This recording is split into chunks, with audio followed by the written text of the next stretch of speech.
En el nombre del Padre, del Hijo y del Espíritu Santo. Amén. Señor mío y Dios mío, creo firmemente que estás aquí, que me ves, que me oyes. Te adoro con profunda reverencia, te pido perdón de mis pecados y gracia para hacer con fruto este rato de oración. Madre mía Inmaculada, San José, mi Padre y Señor, Ángel de mi guarda, interceded por mí. Vamos a aprovechar este mes de noviembre, como suele ser bastante habitual en el retiro, para considerar una vez más aquí en la presencia de Dios esas verdades eternas que son esenciales, que ayudan tanto a centrar nuestra vida, a aprovecharla bien, a hacerla útil. Ese primer punto de camino nos podría servir un poco como pórtico de ambientación. Sé útil, ilumina con tu vida de apóstol la señal viscosa y sucia que han dejado los sembradores impuros del odio. Sé útil, deja pozo, que tu vida no sea una vida estéril. Señor, queremos aprovechar la vida que nos has dado. Hemos escuchado la lectura anterior que realmente si procuramos vivir como hemos escuchado, es decir, si procuramos vivir para los demás por amor a Dios, pensando en los demás, en hacer el bien, empezando por los que tenemos más cerca, en nuestra casa, en nuestra familia, después en otros ambientes, si procuramos vivir así, pues entonces viviremos, como también solía decir alguna vez San José María, sin miedo a la vida y sin miedo a la muerte. La vocación cristiana que el Señor nos ha dado, que tú, Señor, que nos ves y nos oyes, que estás aquí en la custodia, esta vida que tú nos has dado, iluminada por la fe, es un tesoro del que el mundo tiene tanta necesidad, tanta necesidad. Amamos al mundo apasionadamente, queremos para nuestros contemporáneos y para todas las personas que podamos conocer o tratar, queremos lo mejor.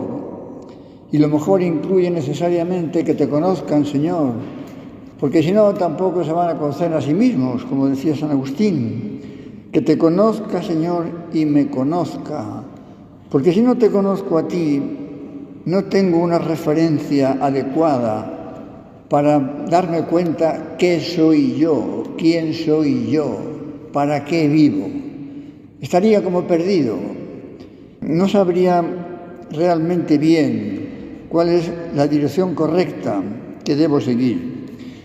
Ciertamente hay personas que aunque no conozcan a Dios por algún motivo, digamos, más o menos justificado, si siguen con rectitud su conciencia, si buscan sinceramente la verdad, si desean hacer el bien, pues se acercan al Señor.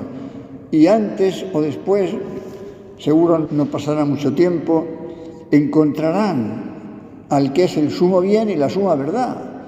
Si están orientados en esa dirección, como Dios no deja de darnos una y mil oportunidades, no deja de salir a nuestro encuentro en tantas circunstancias ordinarias o extraordinarias, el que vive con ese deseo de ser útil, de dejar pozo, de hacer el bien, pues encontrará al Señor y tendrá la inmensa alegría de llegar a esa plenitud de la vida, a la que todos aspiramos, a la que no podemos renunciar, porque Señor, tú nos has hecho de tal manera que, como decía de nuevo San Agustín, nuestro corazón está inquieto. Nos has hecho para ti, Señor, y nuestro corazón está inquieto hasta que descanse en ti. Nos has hecho para ti, aunque tantas veces los hombres no tengamos conciencia de esta realidad. Nos has creado para ti, pero para ti no quiere decir como una actitud como puede ser a veces entre nosotros los hombres, que actuamos por egoísmo, buscando nuestro propio bien, queremos que los demás nos sirvan, de alguna manera los ponemos a nuestro servicio, como si fueran, pues eso, instrumentos de los que me sirvo para alcanzar mis objetivos. No, en ti, Señor, eso no puede ser. Tú eres el sumo bien, hemos dicho. Por tanto, cuanto más te conozcamos, cuanto más cerca de ti estemos, más felices seremos, más sentido tendrá nuestra vida. De modo que cuando decimos, como con San Agustín, nos has hecho, Señor, para ti, no estamos diciendo algo que nos quite a nosotros la dignidad. Todo lo contrario. La mayor dignidad de la persona humana está en haber sido llamado a la intimidad con Dios. Cuando tenemos amistades con personas buenas, con personas cultas, pues nos enriquece esa amistad. Y de ninguna manera el influjo que esas personas puedan tener en nosotros, de ninguna manera pensamos que nos está quitando espontaneidad, que nos está quitando libertad, que está mermando nuestra personalidad, de ninguna manera. Pensamos todo lo contrario. Nos estamos enriqueciendo con lo que esa persona nos transmite de su cultura, su amabilidad, su sentido de la vida. Pues Señor, si eso puede pasar y pasa de hecho con personas buenas, ¿qué no será contigo? Ciertamente, sin miedo a equivocarnos, nos has hecho, Señor, para ti. Tú no tenías ninguna necesidad de traernos al mundo, no tenías ninguna necesidad de crear el mundo en el que vivimos, el universo entero. Es una muestra de tu amor. Si tú eres el sumo bien por definición tiende a comunicarse a otros, tiende a difundirse. El bien no puede estar encerrado como en una esfera hermética. No, el bien tiende a difundirse. Y si tú, Señor, eres el sumo bien, pues es el que más capacidad tienes de difundir ese bien. Y entre todos los seres creados somos nosotros, los seres humanos, los que más nos hemos beneficiado de ese bien, a los que más les has hecho participar de tu vida. De tu vida, también la vida divina, la vida sobrenatural. No te has limitado, Señor, no te has limitado a crearnos sin más, como a tantas otras criaturas, los seres irracionales que te dan gloria por el mero hecho de existir, la naturaleza, las estrellas, el sol, la luna, esa potencia de la naturaleza que a veces se puede desatar de una manera tremenda. Pues Señor, solamente el hombre es la criatura sobre la tierra que tiene esa capacidad de relacionarse contigo, de conocerte, de amarte, en el que encontramos, repito, la razón de ser de nuestra existencia. ¿Cuántas veces pensamos en esto? ¿Cuántas personas piensan en esto? Pues es muy probable que se puedan pasar años de mucha gente sin plantearse un poco a fondo estas cuestiones fundamentales. Parece como que la vida nos lleva de una cosa a otra, como sin mucho tiempo para reflexionar. Podemos hacer, gracias a Dios, así es tantas veces, cosas buenas, claro que sí, que hay que hacer, hay que atender las cosas de la casa y las cosas del trabajo y el descanso y la salud y buscar los medios para vivir, naturalmente. No nos lo van a dar hecho, hay que buscarlo, hay que trabajarlo, y eso es bueno. Pero también es muy conveniente que no nos quedemos ahí, porque si no, sin darnos cuenta, podríamos estar como arrastrados por los acontecimientos, como si no tuviéramos capacidad de imprimir nosotros a nuestra vida el rumbo que queremos. Porque en esa agitación de las cosas de cada día, pues es muy fácil. Si no tenemos claro el norte, es muy fácil que vayamos avanzando, pero no necesariamente hacia el buen camino. Podemos incluso conseguir éxitos, podemos incluso ante los ojos de los demás ser personas envidiables porque hayamos conseguido ciertos éxitos humanos. Pues estupendo. Pero como esos éxitos humanos, a su vez, no estén orientados hacia el éxito con mayúscula definitivo, que es llegar al cielo, pues ¿de qué nos van a servir si no? Para nada. Incluso hasta podrían servir para cosas malas, ¿no? Bueno, todo esto, por hablar un poco del sentido de la vida, de la plenitud de vida a la que hemos sido llamados, y también de las armas, diríamos, que tenemos para conseguirlo, que es el trato con Dios, que es la vida de oración, que son los sacramentos. Pues todo esto es muy importante a la hora de pensar en la muerte, la primera de esas verdades eternas, de las que nadie puede negar, de las que ninguno vamos a ser eximidos. Entonces, ante esa realidad incuestionable de la muerte, cómo nos enfrentemos, cómo lo veamos, pues depende mucho de cómo vivamos. Si, como decía, procuramos vivir de cara a Dios, pues no tendremos miedo a la muerte. Será esa buena amiga que llegará cuando Dios quiera. Cuando Dios quiera. Hemos de vivir, pues, por un lado, como si fuéramos a morir hoy mismo, Y por tanto, ¿qué valor daríamos a las cosas? ¿Qué haríamos? Imaginemos por un momento, cosa que a veces no se puede dar, claro. Saber que tenemos pocos días por delante, por ejemplo, una enfermedad incurable. Puede haber milagros, Dios puede hacer milagros. La medicina también puede bastante, aunque no llega hasta el nivel de milagro. Imaginemos una persona que, porque tiene un diagnóstico bien dado de una enfermedad grave, sabe que tiene los días o las semanas contadas. ¿Qué valor tendrán las cosas en su cabeza? ¿Qué es lo que procurará hacer más que cualquier otra cosa? Pues desde luego, si tiene fe, si tiene confianza en la providencia de Dios, procurará hacer todo el bien que pueda.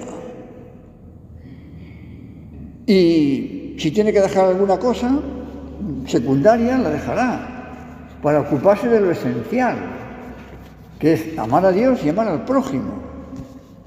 Si tiene que acudir al Señor también, pues para pedir perdón de cosas, aunque a lo mejor ya estén perdonadas, pero que le duele haber hecho tales cosas a lo largo de su vida, aunque ya estén perdonadas. Es decir, tendrá un sentido muy claro de qué es lo que verdaderamente importa. Bueno, pues algo parecido, sin necesidad de saber, es que ordinariamente no lo sabremos. Está dentro, yo diría, de la sabiduría de Dios. Es lógico, ¿verdad?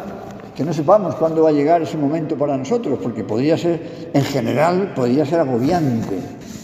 Pero el que no sepamos cuándo va a llegar no quiere decir que no vaya a llegar. Y cuando además ya han pasado unos cuantos años, unas cuantas décadas de la vida de una persona, pues lógicamente ya muchas décadas más no quedarán por delante. Y esto no nos tiene que llevar para nada a una especie de desánimo o de darse de baja y simplemente pues esperar que llegue ese momento, ya como con una cierta tristeza, una cierta melancolía, un cierto escepticismo que no sería propio de un cristiano. No se trata de que nos influya, nos puede influir, lógicamente, ¿no? Tenemos sentimientos, tenemos amor a la vida, aunque amemos la vida eterna, pero tenemos amor a la vida en la que estamos y a las personas con las que vivimos, etcétera. ¿No sería eso un desprendimiento bueno, el no interesarnos por las cosas de las personas que nos aman y a las que amamos? Pero bueno, nos enfrentamos a esa situación, podríamos decir, con la paz, con la serenidad de un hijo de Dios. Qué importante es que nuestra vida pueda servir de estímulo y de ejemplo a otras personas. Qué importante es. Cuánto bien podemos hacer, aunque ni de lejos nos pongamos de ejemplo, porque entonces si pretendemos, en fin, no nos podemos poner de ejemplo, pero tenemos que ser ejemplo de alegría, de serenidad, de confianza en la providencia de Dios, de aprovechamiento del tiempo, de llevar con sentido cristiano las contrariedades, los trabajos o las pequeñas enfermedades o los pequeños disgustos. Qué importante es, qué bien hace una persona cuando en esas pruebas de la vida reacciona con el señorío de un hijo de Dios, de una hija de Dios.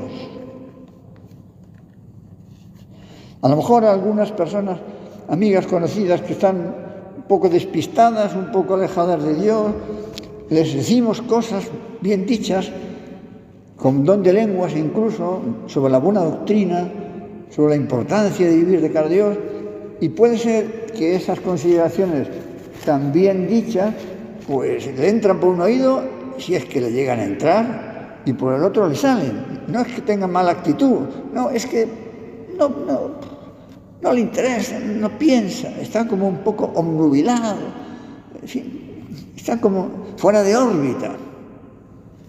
Pero cuando es ese ejemplo que estamos diciendo, en circunstancias a veces no fáciles, entonces esa persona que estaba despistada y que no parece que le interesara mucho lo que le pudiéramos decir, cuando ve día tras día a ese amigo o a esa amiga en esa situación un poco difícil, cómo se comporta, que no pierde la serenidad, que no pierde la alegría, que confía en el Señor, que tiene un sentido claro del sentido del dolor, amigo, eso ya es más difícil pasar de largo. Eso ya cala, porque en definitiva sabemos, como siempre, el testimonio, cuando es sincero, cuando es auténtico, no teatral, no ficticio, no mera apariencia, ese testimonio día tras día tiene una eficacia extraordinaria, ablanda los corazones y las cabezas y es como la mejor manera de confirmar la importancia de esas reflexiones que le hacíamos a ese amigo o a esa amiga. Entonces se dan cuenta más claramente que lo que les decíamos no era pura teoría, sino que podía y debía tener repercusiones prácticas muy concretas y muy importantes. Se dan cuenta de que la fe no es como un barniz, un poco espiritual. Una persona, bueno, un poquito así espiritual, pero dicho lo de espiritual un poco despectivamente. Persona un poquito rara, No es la fe auténtica nos cala, nos tiene que calar en todas las cosas que hacemos y decimos, con gran coherencia. Y para nada altera, ¿no?, la vida normal de una persona, todo lo contrario, la hace más normal en el sentido de que su comportamiento sirve como norma de conducta, más normal en ese sentido. Somos norma de conducta, aunque, repito, no nos pongamos de ejemplo. Bueno, pues cuando procuramos vivir de esta manera, pues entiende bien que la muerte no la veamos como algo sin solución. Cuando el concilio dice la muerte, el máximo enigma de la vida humana, el máximo enigma, como diciendo, a ver cómo lo solucionas. El máximo enigma de la vida humana. Tú puedes haber triunfado en lo que quieras, pero va a llegar ese momento en el que vas a morir. ¿Cómo te enfrentas a ese momento? ¿Para qué te ha servido lo que has hecho hasta entonces? Bueno, pues nosotros los cristianos, gracias a Dios, para nosotros no es un enigma, no es un túnel oscuro, sin salida, tenebroso, trágico, ¿no? Sabemos que la muerte no estaba inicialmente prevista en los planes de Dios. Es así. Es así. El hombre no fue creado para la muerte. Como éramos criaturas, no podíamos ser eternos, evidentemente.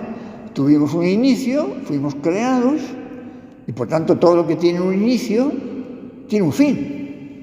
Igual que el mundo. El mundo ha tenido un inicio, ha sido creado hace millones y millones y millones de años, pero fue creado. Antes no existía. Pues como un día empezó a existir, otro día, cuando pasen otra vez millones y millones y millones de años, dejará de existir. Porque la materia no es eterna. El alma no muere, pero la materia... Bueno, pues nuestra vida igual, no es una tragedia. Es una consecuencia del pecado original. Habríamos vivido en este mundo con toda la alegría de un hijo de Dios, incluso con todos esos dones preternaturales con los que Dios creó al hombre y a la mujer, una sabiduría enorme, una gran inteligencia, un gran dominio de las pasiones. No había pasiones en el sentido de sensaciones fuertes, pero perfectamente ordenadas. Se volvieron locas con el pecado original, la sensualidad, la avaricia, la lujuria, la envidia. No fuimos creados así, no fuimos creados para la muerte, sino para la vida. Para la vida en este mundo, que se acabaría, porque no somos eternos, pero la muerte sería simplemente un tránsito a la vida eterna. Por decirlo de alguna manera, salvando las distancias, la dormición de nuestra Madre la Virgen, el tránsito de nuestra Madre la Virgen de este mundo al otro. Pero llegó el pecado, y con el pecado, la muerte. Si hubiera quedado, entonces sí, motivos tendríamos para mirar la muerte como algo muy trágico, porque lo más probable es que nos habríamos condenado. No tendríamos la ayuda de Dios, no tendríamos la gracia de Dios, naceríamos con un pecado y con ese pecado seguiríamos. Pero Dios, en su infinita misericordia, pues había previsto ya la solución. No teníamos ningún derecho a ella. Ningún derecho. No teníamos derecho a ser creados. Dios no está obligado a hacer nada. Es omnipotente, no necesita de nada. Todo lo que hace es para comunicarnos su amor. Pues una muestra de amor que podríamos decir que, si cabe, supera a la muestra de amor que es la creación. Tenía previsto otra muestra de amor todavía mayor, la redención. Enviarnos a este mundo que se había vuelto contra él, a este mundo, a unas personas que le habían desobedecido, que por tanto habían elegido ser como dioses en vez de adorar y amar al único verdadero Dios. Dios podría haber dicho, allá vosotros, libremente habéis decidido ateneros a las consecuencias. Pero ya desde aquel momento, como sabemos, el Señor ya anuncia el remedio, la redención. La descendencia de la mujer que aplastará la cabeza de la serpiente. Y ya esas muestras también humanas, diríamos, de que Dios perdona a Adán y Eva, aunque tienen que llevar consigo las consecuencias del pecado original, y bueno, les cubre, les viste, por así decir, dice el Génesis. Hasta entonces no necesitaban vestirse, porque, como decíamos, tenían dominio perfecto de las pasiones. Pero después del pecado original ya empieza el desorden y necesitan cubrirse. Pero, efectivamente, el paraíso ya tienen que salir del paraíso, que era como el cielo en la tierra, de alguna manera. Pero ya la solución, el remedio, ya está anunciado y llegará a la plenitud de los tiempos, Jesucristo vendrá al mundo para abrirnos de nuevo las puertas del cielo. Por tanto, la muerte para nosotros es volver a la casa del Padre. De alguna manera podríamos decir, es volver a como éramos antes del pecado original. Por eso, muchas veces, muchos santos, sobre todo los que son llamados por Dios a vivir la vida al margen del mundo, diríamos, ¿no? En el claustro, etcétera, ¿no? Pues muchas veces esos santos desean morirse cuanto antes, para irse cuanto antes al cielo. Bueno, quizá para un cristiano corriente que vive en mitad de la calle como nosotros, pues no debe ser así. Decía alguna vez San José María, y eso no va en contra de ese otro deseo que decimos de algunos santos, religiosas, monjes, pero para un cristiano que tiene que vivir en mitad de la calle, que se tiene que santificar en el trabajo, en la familia, decía San José María, morirse pronto para nosotros sería una comodidad, una comodidad. Y hasta podría ser una cobardía, huir del mundo. No, si nos ha llamado Dios a estar en el mundo, a convertir el mundo, a transformarlo, a hacerlo más de Dios. Tenemos que estar ahí, hasta que Dios quiera, claro. También habrá gente que el Señor se los lleva muy jóvenes, como bien sabemos. O sea que amamos al mundo, pero no somos del mundo. Esa diferencia tan clara, ¿no? Amamos el mundo, pero no somos mundanos. No somos los cristianos. Tenemos que ser luz del mundo, pero no podemos ser como esclavos del mundo. Esclavos del mundo, esclavos de las pasiones, de ninguna manera. Entonces, con estas ideas, pues entendemos que la muerte es volver a la casa del Padre. Volver a la casa del Padre. Bien, pues que pensemos un poco, ¿no? ¿Cómo vivimos? ¿Vivimos de cara a Dios? ¿Hay cosas en mi vida hoy, ahora, que yo tendría que mejorar, que tendría que cambiar? Si Dios me llamara ahora, ¿qué me diría? En la siguiente meditación hablaremos de las otras verdades eternas. ¿Qué actitud tengo yo ante la muerte? ¿Me encuentro triste? ¿Me pongo triste? Vamos a ver, podemos estar cansados, nos puede doler la cabeza o el hígado, pero tristes no debemos, no tenemos ningún motivo, ninguna razón objetiva, ninguna razón válida para estar tristes. Que estén tristes los que no saben que son hijos de Dios, porque entonces están perdidos, no saben quién son. Nosotros sí sabemos quiénes somos. Somos hijos de Dios, de un Dios que nos ama pues hasta ese extremo de dar la vida por nosotros. Y que estamos llamados a la eternidad.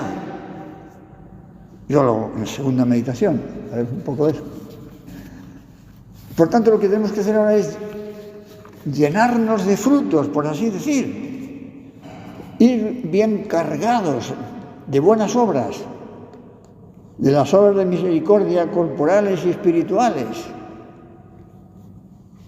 y desde luego confiar enormemente en la providencia, en el amor de Dios, ese Padre amoroso que nos espera y que si nos hemos portado bien, pues nos dará un abrazo. Dice un punto de camino, no tengas miedo a la muerte. Acéptala desde ahora generosamente, cuando Dios quiera, como Dios quiera, donde Dios quiera. No lo dudes, vendrá en el tiempo, en el lugar y del modo que más convenga, enviada por tu Padre Dios. En ese sentido podemos decir, bienvenida nuestra hermana la muerte, en ese sentido.